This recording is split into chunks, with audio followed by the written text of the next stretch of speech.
Live from downtown Detroit, Local 4 News at 5 starts now. Mother Nature finally has mercy on us. Sunshine and snow free, but wait till you see the temperatures that are waiting just around the corner. Paula?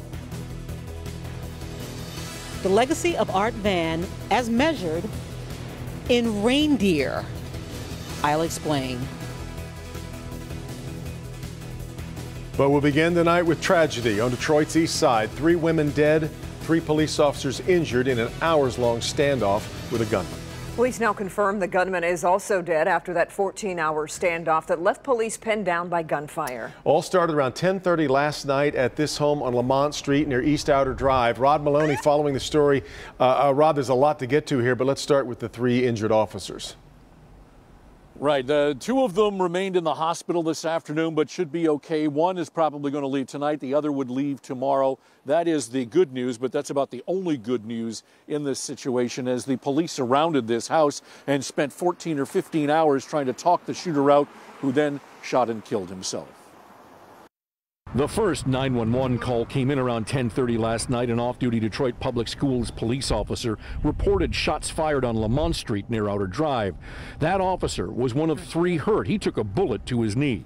Chief Craig said as deadly as this incident was, it could have been far worse. Basically attacked first the civilian victims that resulted in a fatality, 2, and then begun firing on the off-duty DPS officer.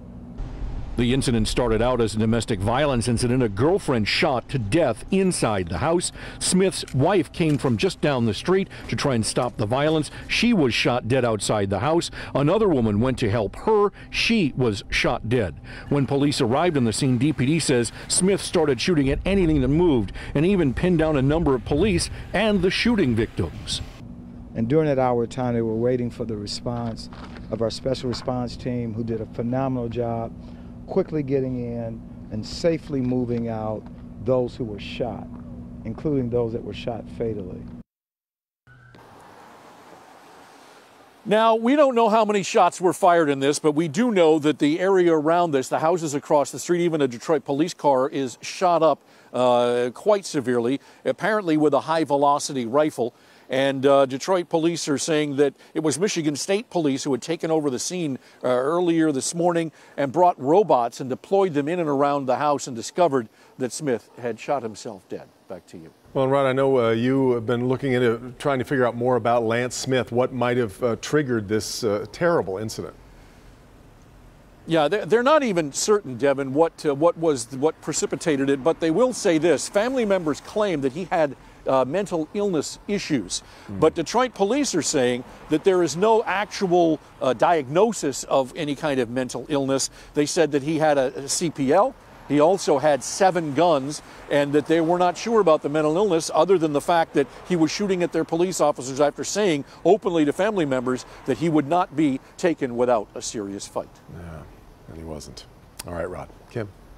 His kindness and generosity seem to have no limits. That's why, or what Detroit Mayor Mike Duggan said after learning of the passing of Art Van Elslander. Art Van was an unstoppable force here in Metro Detroit, not just in the business world, but also in philanthropy. Paula Tutman has a look at the man who did so much for the city he loved. Art Van Elslander, Art Van for short, passed away today after complications from lung cancer, which he had beaten more than a year ago. Today is a painful day for those who personally knew him. There are people in life that will put a small fingerprint on you. There will be people in life that will put a small handprint on you. And then there will be people that come through your life and they put a footprint right on you where you will never forget. Tom came to Art Van Furniture when there were only 15 stores. He rose to VP of Merchandise by the time the company had 140 stores.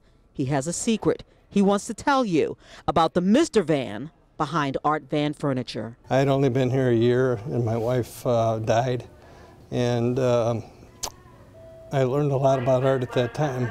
He believed in his employees and he took care of them when they had tough times. Anytime an employee had a sick child or a mother or a father, and Art would find out about it and know about it, immediately he would call them and he would find the best physicians or a specialist or whatever was needed. In philanthropy, he had a willing signature on the big checks that make the biggest differences. And you as a Detroiter and you as a concerned community citizen were one of the ones who said, we can't let this parade go under, we've got to save it. That's right, Maury, absolutely. He is credited with single-handedly saving America's Thanksgiving parade. But Art Van comes along 30 years ago, saves the parade, supports it every year, brings along other sponsors, becomes a presenting sponsor. Now we're building bigger, bolder. When Art Van wrote that check for $225,000 30 years ago, this is what it meant in terms you can actually see. This is one of the original floats. I don't know if you remember this, if you're old enough. Well-worn, well-loved. But in a flash, they look like this. Stylized, fiberglass, well-formed, state-of-the-art floats. This happened in a flash, but it took money and it took commitment. In life, he was larger than the floats he saved and the balloons of the parade that flew high. A giant has fallen, but is not forgotten. You know, guys, we wanted to end the story here at his flagship store in Warren. I love this room because it really does say Detroit and everything that he loved. When we talk about that parade, even though the company was sold a year ago, he has ensured that it will continue to be sponsored at least through the year 2021. And by the way, we're really learning a lot of things maybe you didn't necessarily know. Coming up at 6, we heard something called the 6 learning tools of Art Van. Changed his name to Art Van, or shortened it for the public because nobody could pronounce that last name. 35 different iterations, but he had these 6 tools of learning. We love them. We thought you'd love them too. So join us in just a few moments, guys. Looking forward to that, Paula, and this town is certainly a better place because of him. He'll be missed. Thank you so much. Feel really different at this year's parade come Thanksgiving. Yep. Indeed. Okay, now to Highland Park, where there's a lot we don't know about the death of a 7-month-old baby. Police say the child died after being taken to the hospital Sunday. Today, police were back at the apartment complex where the child lived, looking for evidence. Coco McAvoy following that story, and police are staying pretty quiet about this, it seems, Coco. Yes, Devin and Kimberly, police aren't saying much about this case, and that's because they're waiting on a report from the medical examiner to determine how exactly the 7-month-old baby girl died. A police investigation is unfolding at this apartment complex in the 2000 block of McNichols in Highland Park. This after the death of a 7-month-old baby girl. Police officers arrived on scene last night after the baby was brought to a hospital from the apartment complex and pronounced dead. Michael Heath lives across the street from the apartment complex. I looked outside my window and I seen a couple of police cars, a couple of fire engines. Officers returned to the scene this morning. Police are in the preliminary stages of their investigation. They say there were no obvious signs of foul play, but doctors told them this could be a homicide case. Very surprising. We never had any incidents like that over here, you know, from that apartment building. That's very tough. There's an autopsy being conducted on the 7-month-old baby girl to figure out how she passed. Officers are waiting for the autopsy report before they can start answering the tough questions of who is responsible for the baby's death and why. And officers from the Highland Park Police Department do expect to receive that report sometime today, so we'll of course keep track of this case. Back to you. Coco, anyone taken into custody, brought in for questioning? Yes, so police say the parents have been brought in for questioning in this case. However, no one is in custody at this time, but they say they really can't make a move until they get that report and determine how the baby girl passed away. Yeah. All right, Coco. Meanwhile, firefighters in Highland Township are working to put out a fire at a $4 million home. That fire started just before 4 o'clock in the area of Highland Road and Hickory Ridge Drive. You're seeing video from the scene right now. The family who owns the home is on vacation. The house is up for sale. The listing agent says she just showed the home last week. No injuries have been reported. The cause is still under investigation. A little chilly out, but nice to see the sun today after a weekend that just kept dumping more and more snow on us. We really, it's not warming us up too much right now, but you do have some warmer temperatures on the way, but it's cold right now, Ben. It is, Kim and Devin. We seem to have gotten a month's worth of winter last week, and now Mother Nature's pushing the pause button, and we can finally get some relaxation and some eventually warmer temperatures. As we get later into the week, we will see a southerly flow, and we will start tapping into not only the 30s, but the 40s, believe it or not, for highs. But until then, we've got a very cold night in front of us, frigid night, as temperatures heading down into single digits as the clouds start to clear out and the winds start to relax. Could also see some patchy fog with a very stable environment tonight, so watch out for that. But numbers falling off to 13 there at midnight, and again, everybody's going to be in single digits tomorrow morning. Most of the 7-day forecast is above average, and there's something that's not in that you'll want to hang around for. Guys? And construction season still months away, but there's going to be some big road backups this week. New tonight, why MDOT says they have no choice but to do major work in the middle of rush hour. Tomorrow is Paczki Day, but what does it take to pull all this off? How many boxes? How many Paczkis? How many employees to feed all these people? Plus about 3 or 4 or 20 times more. The Washtenaw County Road Commission about to start a project it says hopes to save lives, but not everybody's happy about that. We'll tell you why.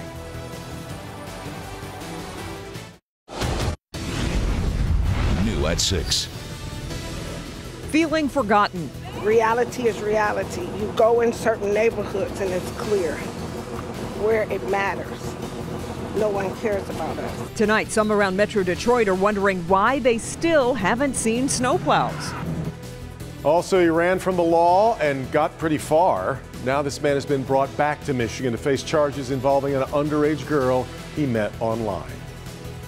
The Washtenaw County Road Commission has landed a $500,000 grant to improve dangerous stretches of roads. That includes cutting down trees that are too close to the roads. But as Jason Colthorpe explains, that does not sit well with all of those who live in the area.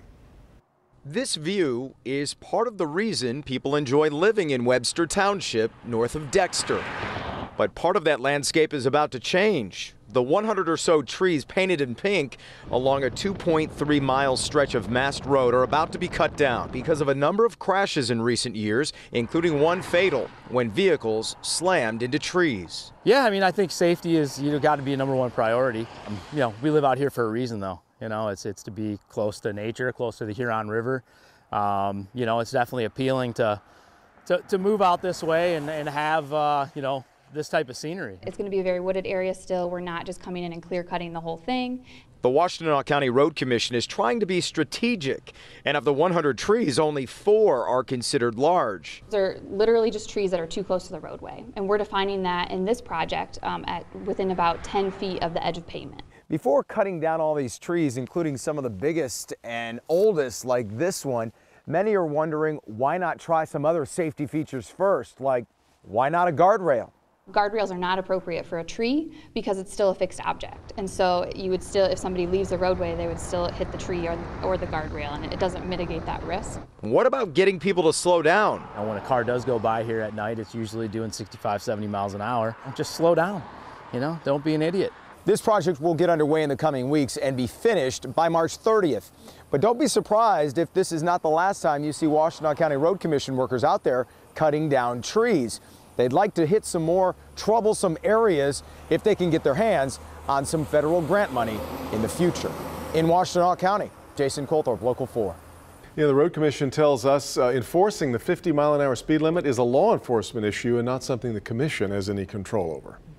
MDOT will be out over the next few days to fix the worst of the pavement, and they say to expect delays. Today, southbound US 24 from Orchard Lake to Square Lake has just one lane open until 7 o'clock tonight. Tomorrow from 7 a.m. until 7 p.m., 2 sections of eastbound I-696, one from DeQuinder to Ryan, the other from US 24 to Losser, and southbound I-75 from Coolidge to Square Lake will have up to 2 lanes closed. Also tomorrow from 8 a.m. until 7 p.m., US 24 will have only the right lane open from Orchard Lake to Square Lake. So Here we go. You get all that in writing for me. It's a bunch. Great. Maybe you were looking for a way to slap the canvas and tap out this week, because it just kept coming and coming and coming. It did. We really saw those snow totals stack up. In fact, some of these numbers are more than impressive, and they're just amazing. More than 13 inches is what we picked up in Lapeer. Now, these are 3-day totals for Friday through Sunday.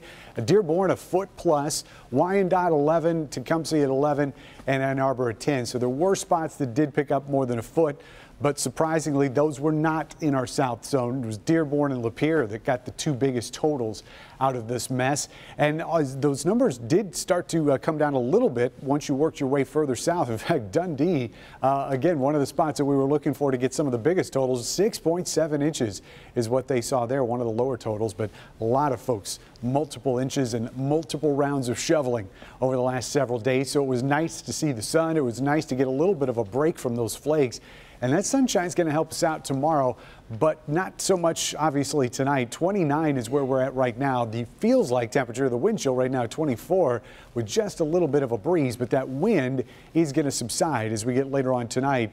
And that will play into the fact that we're going to be getting some cooler temperatures. High clouds starting to stream in here near Chicago, and they will be with us by the end of the overnight, but that's not going to stop our temperatures from dropping. High pressure will ensure that not only are we going to have some cold nights, but you can see this little fuzzy area right here. We could be seeing some patchy fog set up as we head through the nighttime hours tonight. So be aware of that if you're going to be on the roads. Tomorrow morning, starting out with at least some sunshine, and the clouds build a little bit more going into the afternoon. And then finally start tapping into some of that milder air down to the south. That will boost our temperatures Wednesday and Thursday into the 40s. And our next chance of precipitation is liquid, not snow. Expect a few rain showers Wednesday night going into early Thursday. But let's look at those chilly lows tonight. We'll start in the metro zone. Numbers in single digits in all locations. 7 in Detroit, 6 up in Southfield and Troy. West Bloomfield, you're going to be at 5 tonight. South zone temperatures down to the state line. Usually see some of the milder numbers, but out in Lenawee County, you're going to see some of the coldest spots there. Onstead, Adrian, Tecumseh, all at 3 above. Thank goodness we don't have much of a wind tonight. 3, 4, and 5 are your choices out in the west zone. Very frigid night. And in our north zone, at least we're staying away from the negative numbers, but not by much. 3 to 6 is what we're expecting for lows there tonight. And then we warm up to 28 in the afternoon. That's slightly cooler than what we had this afternoon, but we'll make up for it with the rest of this forecast. Wednesday for Valentine's Day, 43 in the afternoon. Thursday, not only are we in the mid-40s, but our morning low is above freezing. Wow. And could see a few snowflakes there on Friday, but does not look like anything resembling last week. No, but it does look like a lot of freeze and thaw. It does, doesn't it? yeah, especially with some of those mornings. Yeah. All right, let's check in with Dr. McGeorge. Can't stop checking your phone even at home? I'm Dr. Frank McGeorge. I'll show you the hidden impact it could be having on your kids now and in the future. All right, Doc, but first, it was the event that lit up the night sky, but we'll show you now how you've got a chance to own a piece of what caused it. That's next. Welcome back. Parts of the meteor that landed in Michigan last month are now going up for auction at Christie's in New York. In fact, one of 44 items up for sale at the auction. It ends on Wednesday at 10 a.m. One of the bigger items on display is a 13-pound meteorite that came from the core of an asteroid between Mars and Jupiter. I have no idea how they know that. Fabulous that they do. It landed in Namibia, by the way. A news release from Christie's says the collection will go big span here, anywhere from $500 to $250,000. It is a big span. Yeah. Okay. Across Michigan tonight, we're following stories from Dearborn and Kalamazoo. Yeah, but we want to start way up north in Trout Creek. That's where authorities say a man and a child have been found dead following a fire at their home. Sheriff's deputies responded to reports of a fire yesterday, and the bodies of a 48-year-old man and a 6-year-old little boy were found inside. Their names have not yet been released. The cause of the is still under investigation. Moving to Dearborn, where AAA now says gas prices in the state have dropped about 10 cents this past week. Across the state, average price for a gallon of gas now down to $2.57. We here in Metro Detroit in line with the statewide average of $2.57, but we only saw a 4-cent drop from last week. Cheapest gas in Michigan right now is in Traverse City, where the average price for a gallon of gas is $2.43. In Kalamazoo, a funeral home's therapy dog has died. This is Holly, And for many years, she comforted people as they grieved the loss of loved ones at Belzer Life Story Funeral Home. The Golden Retriever may have been the first therapy dog used by a funeral home in the state of Michigan.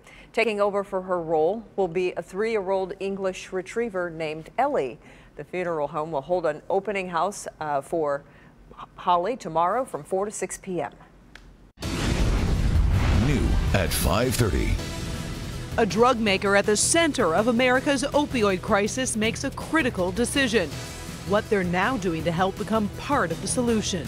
We are less than 24 hours from Paczki Day. It's like a whole festival here in Hamtramck, and all these people lining up early. So we're trying to figure out what is the best Paczki and what are the new flavors, including Fruity Pebbles. Today, the White House unveiling its proposed budget plan for next year. That includes money for infrastructure. But today, some critics say that's not nearly enough. The new champ. The president rolling out his massive budget plan that would overhaul America's roads. Now, the big question is, who is going to pay for it? Good evening. The military, the opioid crisis, and the border wall, all top priorities in President Trump's 2019 White House budget plan. And we're also seeing a massive plan to overhaul infrastructure. But as NBC's Blaine Alexander reports, it'll be up to each individual state to come up with that money. Well, hello to you from Washington. Today, President Trump talked about his own role years ago as a private developer in helping to develop a public skating rink in Central Park. And today, he encouraged local leaders to find the same types of partnerships. Special delivery. The White House sending its 2019 budget blueprint to Capitol Hill. Inside, more money for the military, plus billions for a border wall and to fight the opioid crisis. But entitlement programs like Medicare facing big cuts. Also included, money for infrastructure. To me, this is a very, very sexy subject. The media doesn't find it sexy. I find it sexy, because I was always a builder. President Trump in his element, surrounded by state and local leaders, unveiling a plan to fix the nation's roads and bridges. Washington will no longer be a roadblock to progress. Washington will now be your partner. Will be your partner. A lot of money, up to $1.7 trillion. That's bigger than people thought. But only a fraction of that coming from federal dollars. The rest, it's up to the states to either foot the bill or work with private companies that can. Democrats calling that a bait and switch. What the president is relying upon is the robust nature of the state and local governments, that somehow they're going to take up the slack. The president says he wants to work with Congress, but if Congress will not support the plan, it ultimately falls on the states to get it done. And today, President Trump said that his infrastructure plan will return power to the states to determine how that money should be spent. In Washington, Blaine Alexander, Local 4. All right, Blaine. Also today, President Trump's daughter-in-law was taken to a New York City hospital after a letter with an unidentified white substance was sent to her apartment. The letter was addressed to Vanessa Trump's husband, Donald Trump Jr. Officials say she was only taken to the hospital as a precaution and that the family was never in danger. All right, we made it through that rough weekend, and we've got some warmer temperatures on the way. We do, and you know what? People are saying no more snow because there's nowhere to put it. Well, there really isn't much. Mother Nature wants to dig out a little of those snow piles with some of these warmer temperatures, but we have to get through a frigid night first. 20-degree temperatures outside right now. The sunshine helped out. But later on tonight, we're going to be seeing these numbers drop down into single digits across the entire area. The other thing we're watching is for the possible development of fog tonight. We've got a very stable atmosphere. We saw all that sunshine today, not much of a breeze. And you can see by about 8 or 9 o'clock, the model wants to start developing fog. That's fairly early. Usually we would probably see it a little bit later in the overnight, but it's going to stick with us if it shows up all the way through the start of tomorrow. So we're going to keep our eyes on that for a potential trouble spot tonight. Otherwise, the weather story has a frigid finish for tonight. 40s for highs Wednesday and then again on Thursday. We do take a step back as we get into the weekend, but I think you'll be pleasantly surprised with the majority of our 7-day forecast. That's coming up in a few minutes, guys. All right, thank you, Ben. The father of 3 Nassar victims who tried to tackle Larry Nassar while in the courtroom will not face charges. Eaton County Prosecutor Douglas Lloyd said he looked at the initial report as well as several others in making this decision, but mostly Lloyd listened to the 3 potential victims here. That's Larry Nassar and his 2 attorneys. None of the 3 wanted to press any charges against him. The man charged with murder after police say he ran over a sheriff's deputy has been found competent for trial. 22-year-old Christopher Barrick of Macomb County is charged with first-degree murder and the murder of a police officer. Barrick hit and killed Deputy Eric Overall with his car while Deputy Overall was out trying to deploy stop sticks. Barrick's lawyer requested the evaluation after Barrick told officers he was God and came back to break out one of his sons. New developments today in America's fight against opioids. Purdue Pharma says it will stop promoting the drug OxyContin to physicians. OxyContin is a powerful painkiller linked to opioid crisis. The company is also cutting its sales force in half and also turning its focus to marketing non-opioid drugs. Investigators have identified 4 people in a small plane crash in California, and they were all members of the same family. It was a small private plane that broke in half after crashing into a steep hillside yesterday, killing 3 adults and 1 child. The pilot was 65-year-old Tom Hastings, who was flying with his daughter, son-in-law, and 9-year-old granddaughter. When the plane went down, that cause of the crash remains unknown. All flights in and out of London City Airport were canceled today after an unexploded World War II bomb was actually found in the nearby river. Police say this bomb was discovered at a dock yesterday during pre-planned work at the city airport. Metro Police have evacuated an area within 700 feet of the bomb, and officers are working with specialists from the Royal Navy to remove it. The airport expects about 16,000 passengers will be affected by this. Team USA is on a winning streak at the Pyeongchang Winter Olympics, and we are looking to add on more medals today. And there is a good chance, too, as a snowboarding prodigy, Chloe Kim is set to make her Olympic debut. Ina Kim has a look at what's ahead and where we stand. We have 4 medals going into day 4 of medals competition here in Korea. In the history of the Winter Games, the U.S. has won 98 gold medals, and this week we are very well set to reach the 100 mark. Here's the frontside 1080. 17-year-old Chloe Kim could become the youngest female medalist in snowboarding when she hits the halfpipe today. Yesterday, she was the only snowboarder in qualifying to score above 90. All 4 American women will compete in today's finals. Jamie Anderson is golden once again. The U.S. is showing its dominance in snowboarding, with Sochi gold medalist Jamie Anderson and first-time Olympian Red Gerard bringing home the first 2 U.S. golds, despite windy conditions that knocked everyone off their A-game. Look at it, it's just all over the place. Figure skater Mirai Nagasu made her mark in Olympic history with the first triple axel ever landed by an American woman at the Winter Games. It helped the U.S. secure a bronze in yesterday's team event. We got a lot more to do, and so I'm excited because I still have a lot of Olympic experience to catch up on. Really good run from Erin Hamlin. U.S. flag bearer Erin Hamlin will seek her 2nd medal in luge today. Utah's Ted Ligety is a big contender in the Alpine Men's Super Combined, which takes place right after snowboarding here in prime time. And tonight, Korea time, Virginian Mame Baini will look to get her very first medal in the women's 500-meter short track. Back to you. And that all starts tonight at 8 o'clock. It's going to be an exciting night. How about this? Facebook is losing young viewers, or users, I should say, faster than ever, and they're going to Snapchat. That's right. We keep hearing about this. According to new research from eMarketer, less than half of internet users in the U.S. aged 12 to 17 will use Facebook this year. eMarketer estimates that Instagram, also owned by Facebook, will lose 2 million users under the age of 25 this year, while 1.9 million users will add Snapchat. Facebook may no longer attract a younger audience, but it is still the world's most popular social media site. A Pontiac, Michigan native will be the next president of one of the world's most prestigious universities. Harvard University has announced Lawrence Bacow to serve as its 29th president. He previously served as president of Tufts University. He will take over from Drew Faust, who has served as Harvard's president for more than a decade. Bacow will begin his new position on July 1st. Down in New Orleans, it's Mardi Gras. In Rio, they have Carnival. But here in Detroit, make no mistake, Fat Tuesday is Poochki Day. But is it really just a day? Tonight, our Nick Monticelli shows us how local bakeries have been prepping for tomorrow for weeks.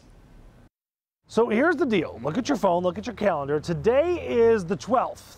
The 13th is Paczki Day, so either all of these people have a calendar that's busted, or around here in Hamtramck and the New Palace Bakery, Paczki Day is much more than just a day. So to try to figure out exactly what all this is about, Susie is here with all the answers. Her family owns New Palace Bakery. Where did all these people come from? Well, we can ask them, but they came, I'm sure, from all over Metro Detroit area. We have a lot of customers from all over. But what happened to Paczki Day? What happened to Paczki Day? It's like a week now. Well, a lot of people like to get a head start. They enjoy the tradition. You have until Lent to enjoy Paczki, so. Does that mean I can have more than one Paczki then? You can have as many as you like. That's not what my doctor says. Well, they don't have to know everything. Yeah, right. I tried to find out some of the secrets, the recipes to the Paczki, but they won't let me behind the scenes. They say it's just way too hectic back there today. So ramping up, is it safe to say that maybe since Friday you've been making Paczki 24/7? Yeah, that's safe to say. It's a lot of work, but when you see everybody and, you know, you can feel the energy, it's nice. So. Come maybe Wednesday, you're going to just take a couple days off? Wednesday, no. Wednesday we have, well, it's Valentine's Day, number one. And number two, it's hot cross buns. So Lent begins and we make hot cross buns. So you really don't get any time off then? After Easter, maybe. Yeah. So there you have it. It's not just Paczki Day. It's like Paczki Week or Paczki Month if you look at it. All these people trying to get something good. Now we just have to figure out who's going to give me one of theirs. Who's going to give me their Paczki? Yeah, they all need theirs first. In Hamtramck, Nick Monticelli, Local 4.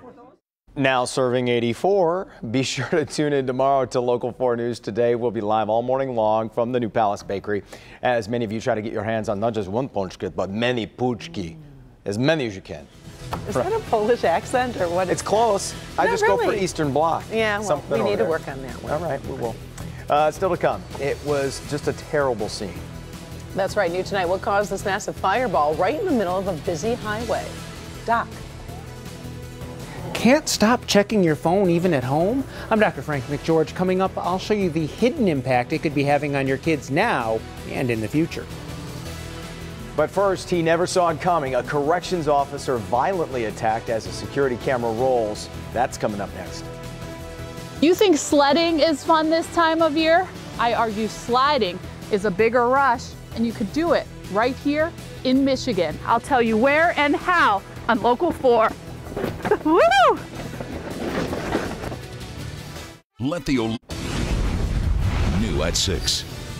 A local doctor stripped of his medical license over allegations of sex with a young patient. Now he is facing new charges. New at 6, what police found on his computer that could send him to prison.